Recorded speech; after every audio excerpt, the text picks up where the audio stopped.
Hello everyone, welcome back to the channel. Today I'm going to be showing you how to use a gift card on SHEIN, and it is pretty easy to do. Alright, let's say for example that you have added items to your cart and you want to check it out.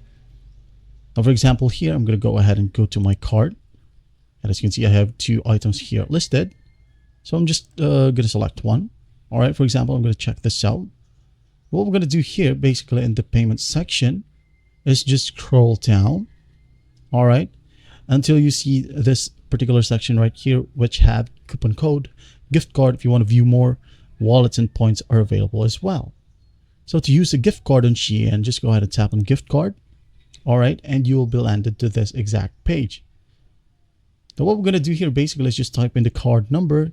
Pretty easy. For example, then space 111 222 333. Then the pin would be 1234. All right, now once that's done, just hit on apply. Then once you hit on apply, it will automatically get you back to the same exact page right here, and the gift card will deduct the final cost. And once done, just go ahead and scroll down a bit until you are on this section and review everything. Now once you've reviewed everything, just head over to continue and you're good to go. And that's basically it. Well, I hope this video helps, and I'll see you in the next one.